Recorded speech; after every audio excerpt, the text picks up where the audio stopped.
Hi hello friends, welcome back to Nisha's view channel. இன்றைக்கி நம்ம என்ன பார்க்க போகிறோம்னா பன்னீர் புலாவ் அண்ட் பன்னீர் 65 மசாலா தான் பார்க்க போகிறோம். இது எப்படி பண்ணுறதுன்னு வாங்க பார்க்கலாம். வீடியோக்குள்ளே போகலாமா? ஃபஸ்ட்டு சால்ட்டு, மஞ்சத்தூள் போட்டுக்கோங்க. அதுக்கப்புறம் சில்லி பவுடர் ஒரு 4 ஸ்பூன் போட்டுக்கோங்க. நான் கொஞ்சமாக தான் பண்ணுறேன், 1 பேக்கெட் பன்னீருக்குள்ளே தான் பண்ணுறேன். உங்களுக்கு எவ்வளோ தேவையோ நீங்கள் அதுக்கேற்ற மாதிரி குவான்டிட்டி மாற்றி போட்டுக்கோங்க. சில்லி பவுடர் போட்டதுக்கப்புறம் இஞ்சி பூண்டு விழுது போட்டுக்கலாம், ஒரு 1/2 ஸ்பூன். அப்புறம் மைதா மாவு ஒரு 4 ஸ்பூன் போட்டுக்கோங்க. கார்ன்ஃப்ளவர் 4 ஸ்பூன் போடுங்க. அதுக்கப்புறம் சாட் மசாலா இருந்தால் போட்டுக்கலாம், இல்லைன்னா வேண்டாம், இது ஆப்ஷனல் தான். அதுக்கப்புறம் சால்ட்டும் போட்டுக்கிட்டு அதுக்கப்புறம் நல்லா திக் கன்சிஸ்டன்சியில் நல்லா இது பண்ணிக்கலாம். முக்கியமான ஒரு விஷயம், ரொம்ப தண்ணி விட்டு ஆட் பண்ணிக்காதீங்க. ஏன்னா தண்ணி விட்டு ரொம்ப ஆட் பண்ணிங்கன்னா மசாலா பன்னீரில் சரியாக ஒட்டாது. எண்ணெயில் போடும்போது பிரிஞ்சு வந்துடும். அதனால் நம்ம திக்கான கன்சிஸ்டன்சிலேயே ஆட் பண்ணிக்கலாம். இதுக்கப்புறம் இதை போட்டதுக்கப்புறம் நல்லா பிசைஞ்சிக்கலாம். இது கூட கொஞ்சம் தயிர் ஆட் பண்ணிக்கோங்க. ஏன்னா கொஞ்சம் சாஃப்டாக வரும், அதனால் தயிர் கொஞ்சம் ஆட் பண்ணிக்கோங்க. இப்போ நம்ம இந்த பேட்டரை நல்லா மிக்ஸ் பண்ணிக்கலாம்.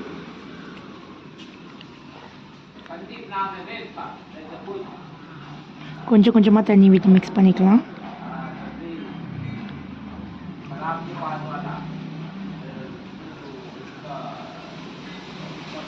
என்னோடய வாய்ஸ் இது போதும்னா ஓகே, இல்லைனா இன்னும் கொஞ்சம் வாய்ஸ் உங்களுக்கு கேட்கலன்னா, இல்லை கொஞ்சம் சத்தமாக வேணும்னா கமெண்ட்டில் சொல்லுங்கள்.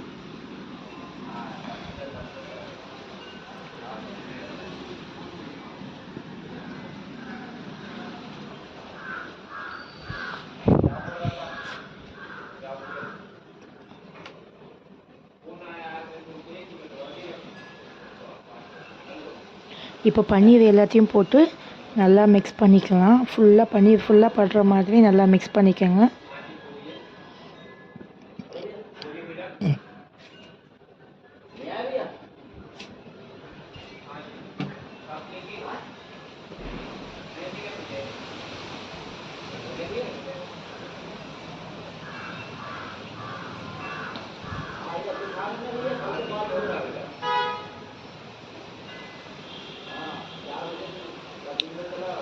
இன்னொரு விஷயம், இதில் எக் ஆட் பண்ணிங்கன்னா இன்னும் கொஞ்சம் டேஸ்ட்டாக தான் இருக்கும். பட் நான் இன்றைக்கி ஆட் பண்ணலை. உங்களுக்கு தேவைன்னா நீங்கள் ஆட் பண்ணிக்கலாம்.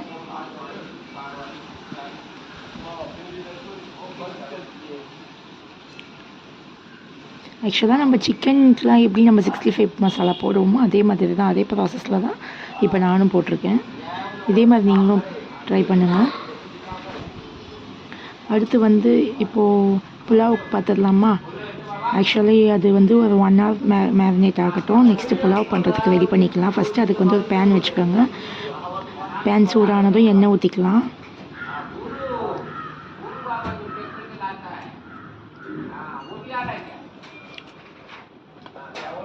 புலாவுக்கு நான் பன்னீர்லாம் பீஸாக கட் பண்ணி வச்சுருக்கேன். அதை இதில் ஆட் பண்ணிக்கலாம்.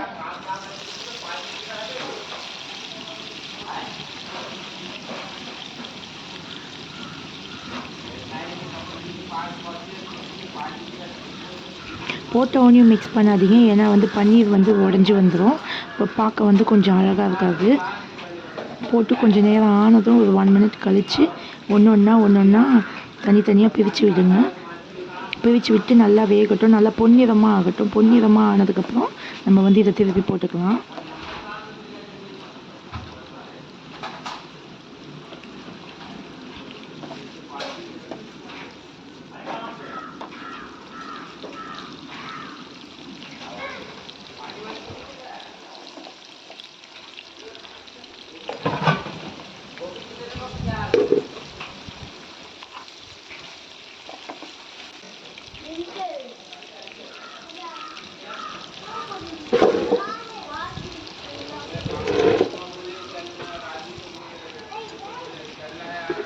இப்போ ஒரு பக்கம் வெந்ததுக்கப்புறம் இன்னொரு பக்கம் திருப்பி போட்டுக்கலாம். பார்த்தீங்களா எவ்வளோ ப்ரௌன் கலரில் அழகாக வந்திருக்கு பாருங்கள்.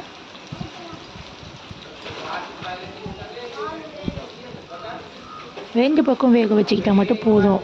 4 சைடும் வேக வைக்கணும்னு இது இல்லை. எதுக்காக நம்ம இந்த மெத்தட் ஃபாலோ பண்ணுறோன்னா, நம்ம டைரெக்டாக நம்ம வந்து பன்னீரை வந்து ரைஸில் ஆட் பண்ணும்போது அது உடைய நிறைய சான்சஸ் இருக்குது. அதனால நம்ம இப்படி ஃப்ரை பண்ணி போட்டுக்கிட்டோம்னா அது உடையாமல் அப்படியே இருக்கும்.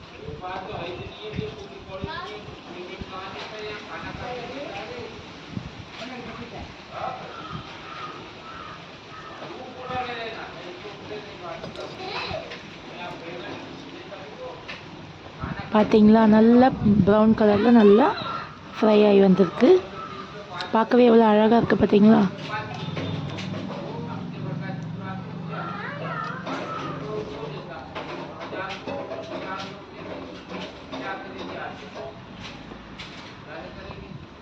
இதை ஒரு பிளேட்டில் மாற்றிக்கலாம்.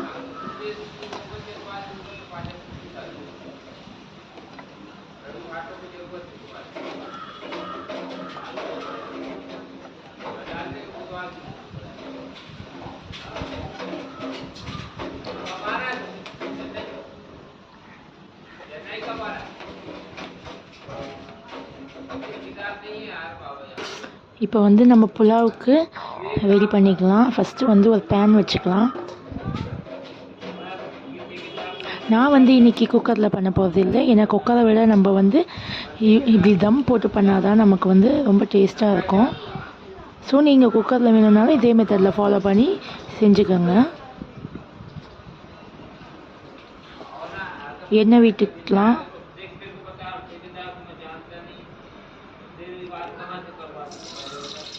ஒரு 2 டேபிள் ஸ்பூன் நெய் விட்டுக்கலாம். அப்போ தான் கொஞ்சம் டேஸ்டியாக இருக்கும்.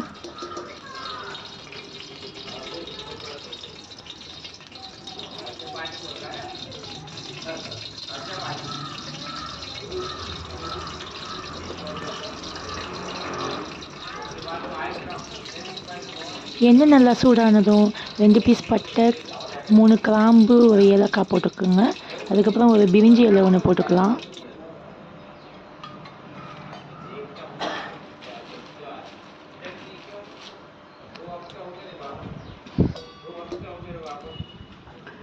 இது நல்லா பொரிஞ்ச பின்னாடி 1 டேபிள் ஸ்பூன் ஜீரகம் போட்டுக்கலாம்.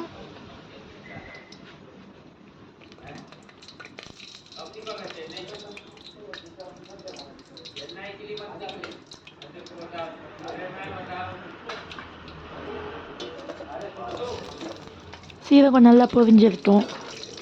சீரகம் நல்லா பொரிஞ்ச பின்னாடி ஒரு பெரிய சைஸ் வெங்காயத்தை நான் கட் பண்ணி வச்சுருக்கேன் நீல வாக்கில். அதையும் போட்டுக்கலாம்.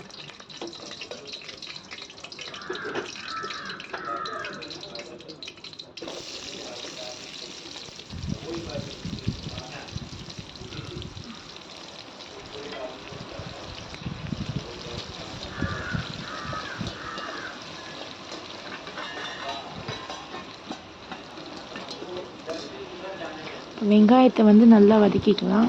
வெங்காயம் வதங்கிறதுக்கு நான் வந்து கொஞ்சமாக சால்ட் ஆட் பண்ணியிருக்கேன்.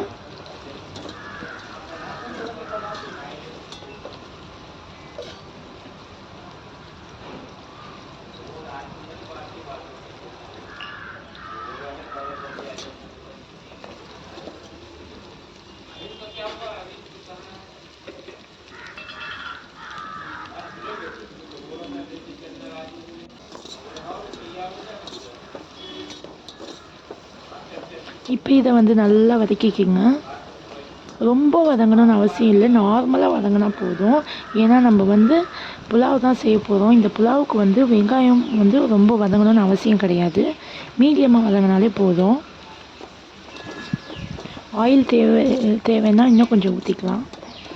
எனக்கு கொஞ்சம் கம்மியாக இருந்த மாதிரி தெரிஞ்சிச்சு, அதனால் நான் இன்னும் கொஞ்சம் ஊற்றிக்கிட்டேன்.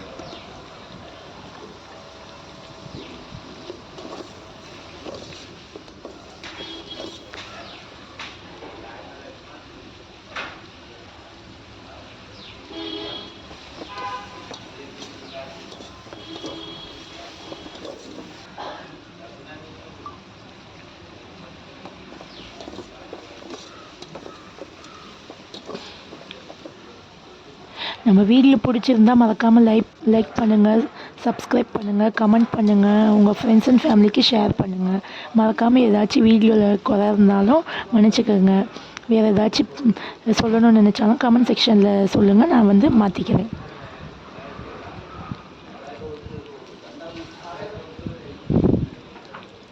மறக்காமல் எல்லோரும் சப்ஸ்கிரைப் பண்ணுங்கள், நம்ம சேனலில் ஃபாலோ பண்ணிக்கோங்க, பெல் ஐக்கானை கிளிக் பண்ணி வச்சுக்கோங்க. அப்போ தான் நான் போடுற ஒவ்வொரு வீடியோஸும் உங்களுக்கு வந்துடும்.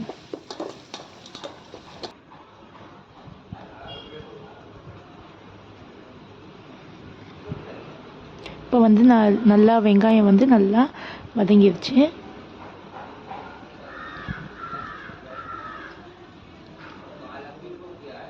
இப்போ இஞ்சி பூண்டு விழுது கொஞ்சம் ஆட் பண்ணிக்கலாம்.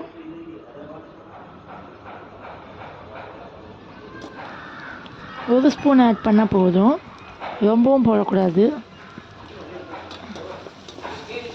இதை வந்து நல்லா இஞ்சி பூண்டு பச்சை வாசனை போகிற வரைக்கும் நல்லா வதக்கிக்கலாம்.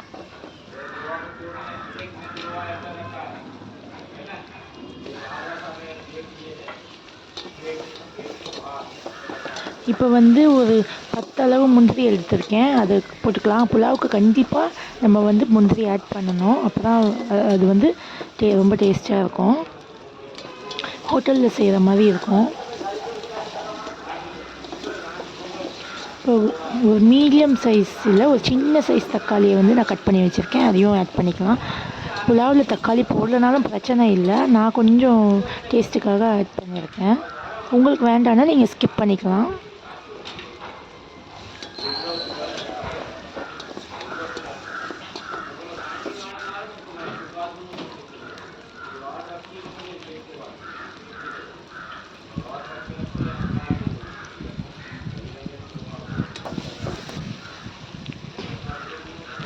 தக்காளி வந்து நல்லா வதங்கட்டும்.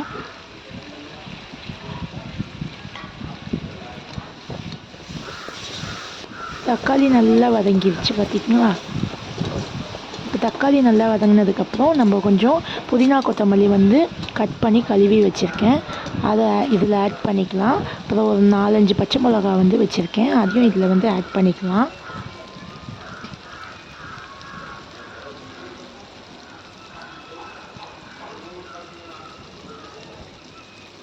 நம்ம எந்த அளவுக்கு புதினா கொத்தமல்லி போடுறோமோ அந்த அளவுக்கு நமக்கு வந்து ஃப்ளேவர் கிடைக்கும், சாப்பாடும் நல்லா டேஸ்ட்டாக வரும்.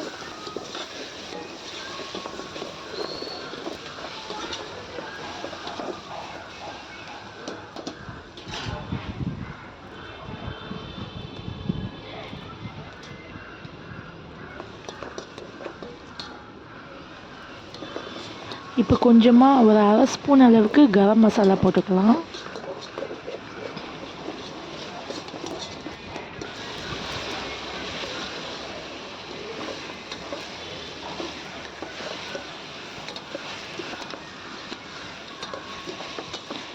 இப்போ இதில் வந்து 2 ஸ்பூன் அளவுக்கு தயிர் ஆட் பண்ணிக்கலாம்.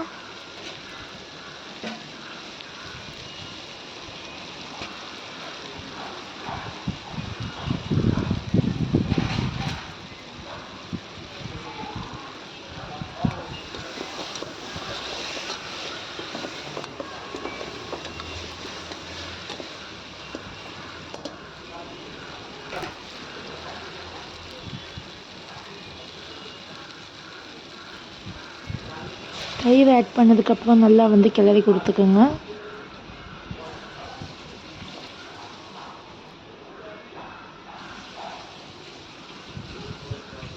இப்போ வந்து நம்ம வறுத்து வச்சுருந்தோம் இல்லையா, அந்த பன்னீரை வந்து இதில் வந்து ஆட் பண்ணிக்கலாம். ஆட் பண்ணி நல்லா ரொம்ப போட்டு நம்ம வந்து கிண்ட வேண்டாம், ஒரு லைட்டாக கிண்ணா போதும், இல்லைன்னா பன்னீர் வந்து உடஞ்சிரும்.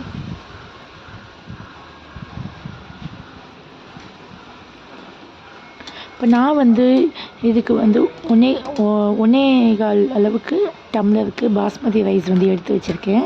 ஏன்னா எங்களுக்கு வந்து அது போதுன்றதுனால நான் அப்படி எடுத்திருக்கேன். 1 கிளாஸ் அளவுக்கு வந்து நான் வந்து 1.5 கிளாஸ் அளவுக்கு தண்ணி ஊற்றிக்கிறேன்.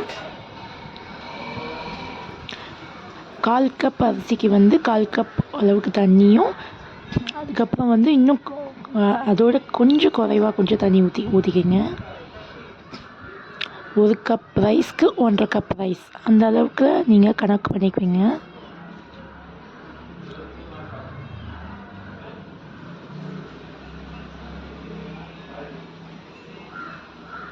இதே நீங்கள் 1.5 கப் ரைஸ் போடுறீங்கன்னா 3 கிளாஸ் அளவுக்கு தண்ணி ஊற்றிக்கிங்க. அப்போ அது கரெக்டாக இருக்கும்.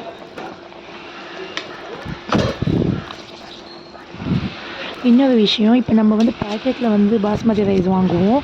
அதே நம்ம லூஸில் வந்து ஒயிட் பேக்கெட்டில் கூட ஸ்டோரில் விற்கிறாங்க. நம்ம வந்து பிராண்டட் பேக்கெட் வாங்கணுன்னா ஈஸியாக குலையறதுக்கு வாய்ப்பு இருக்குது. அதனால் அதில் வந்து கரெக்டாக நம்ம தண்ணி ஆட் பண்ணணும். இதே நம்ம வந்து பேக்கெட்டில் நார்மல் லூஸ் பேக்கெட்டில் அரிசியில் வந்து நம்ம கொஞ்சம் ஒரு 1/4 டம்ளர் 1/2 டம்ளர் எக்ஸ்ட்ரா ஆட் பண்ணிக்கிறதுல தப்பே இல்லை. ஏன்னா அது அவ்வளோ சீக்கிரம் குலையாது. இது ஒரு சின்ன டிப் தான். ஏன்னா நான் அப்படி தான் ஆட் பண்ணுவேன்.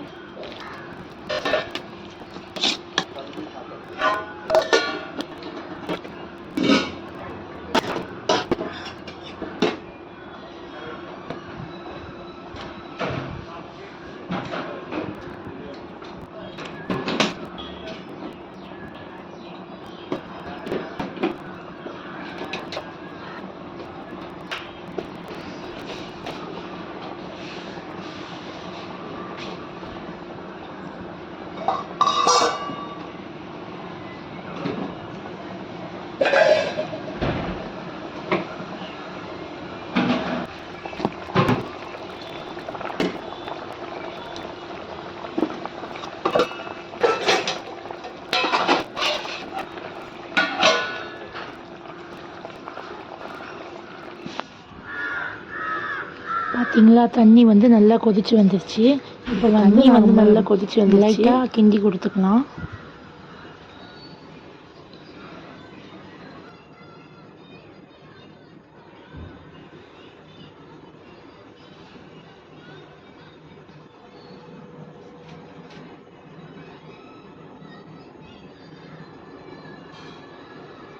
இது கொஞ்ச நேரம் அப்படியே வேகட்டும்.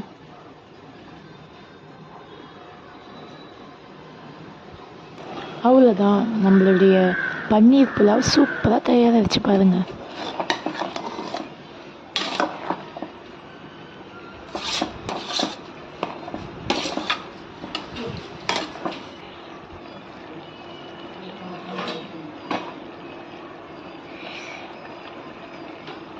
இப்போ வந்து கொஞ்சம் தண்ணி இருக்குது. இப்போ வந்து நம்ம தம் போட்டுக்கலாம். நம்ம பிரியாணிக்கு எப்படி தம் போடுவோமோ அதே மாதிரியே இதுக்கும் நம்ம வந்து போட்டுக்கலாம். அதுக்கு வந்து ஃபஸ்ட்டு ஒரு தோசை தவா வந்து நான் வந்து சூடுபடுத்திட்டு அது மேலே வந்து இந்த பாத்திரத்தை வச்சு மூடிடுங்க டைட்டாக. மூடி அது மேலே வந்து ஒரு கல்லை வச்சுக்கலாம். என்கிட்ட உருளைக்கல் இருக்குது. அதை வந்து நான் வச்சுக்கிட்டு ஒரு 15 மினிட்ஸ் நான் வந்து தம் போட்டுக்கிட்டேன்.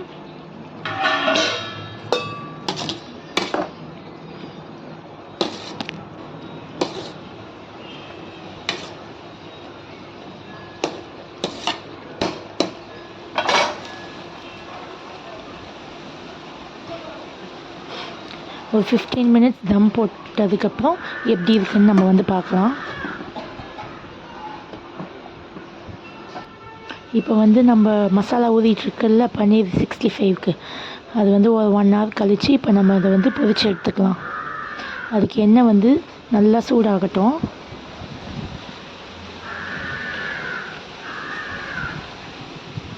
எண்ணெய் நல்லா சூடாயிருச்சு. இப்போ நம்ம அதை வந்து ஒன்றா பொரிச்சு எடுத்துக்கலாம். எண்ணெய் சூடாகிறதுக்குள்ளே போட்டுறாதீங்க, மசாலா தனித்தனியாக பிரிஞ்சு வந்துடும். எண்ணெய் நல்லா சூடாகணும். நல்லா சூடானதுக்கப்புறம் நீங்கள் போட்டு பாருங்கள், ஒரு மசாலா கூட பிரிஞ்சு வராது. எனக்கு ஒரு மசாலா கூட எண்ணெயில் ஒட்டலை, அழகாக பிரிஞ்சு வந்துச்சு.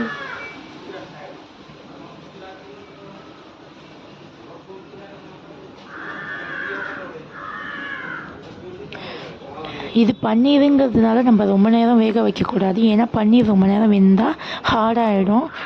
நம்ம ஒரு 2 மினிட்ஸ் 3 மினிட்ஸில் வெந்ததுக்கப்புறமே திருப்பி விட்டு ஒரு 5 மினிட்ஸ்லேயே எடுத்துடலாம்.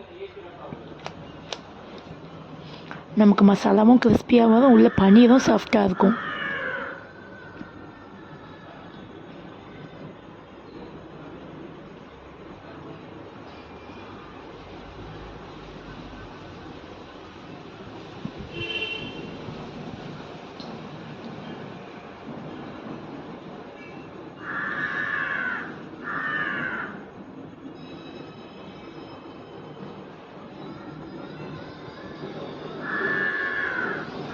இப்போ இதில் ஒன்று ஒன்றா போட்டாச்சு. இப்போ நல்லா வேகட்டும்.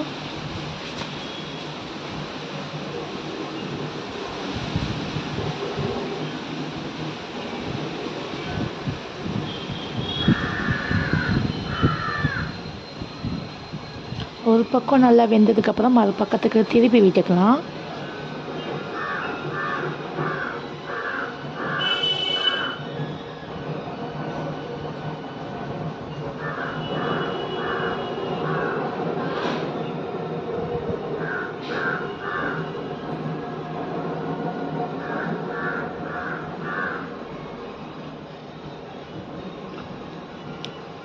இப்போ வந்து நம்ம தம் போட்டிருந்தோம் இல்லையா 15 மினிட்ஸ். இப்போ நல்லா சாப்பாடு வந்து நல்லா வெந்துருச்சு பாருங்கள். சூப்பரான புலாவ் ரெடி ஆகிடுச்சு. இப்போ ஃபைனல் டச்சாக அதில் கொஞ்சம் நெய் கொஞ்சம் ஊற்றி விட்டு புதினா தழைகளை வந்து போட்டு விட்டோம்னா ரெடி.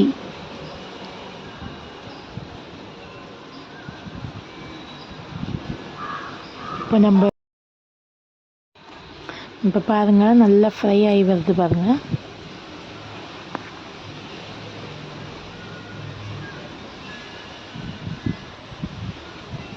நல்லா கோல்டன் ப்ரௌனில் நல்லா ஃப்ரை பண்ணிக்கலாம்.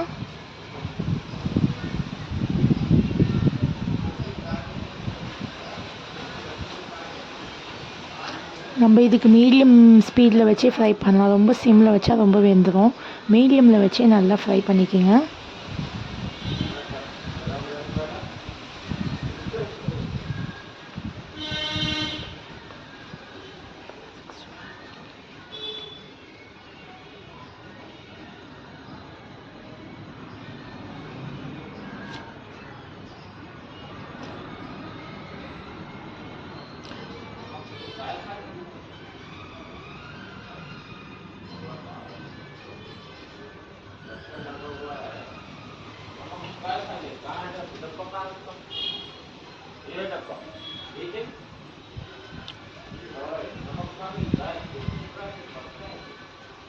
இப்போ சூப்பரான நம்மளுடைய பன்னீர் 65 ரெடி ஆகிடுச்சு பாருங்கள்.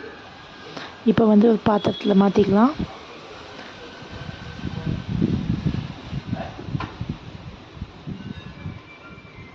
இதே மாதிரியே அடுத்து இருக்கிறதையும் போட்டு பொரிச்சு எடுத்துக்கலாம்.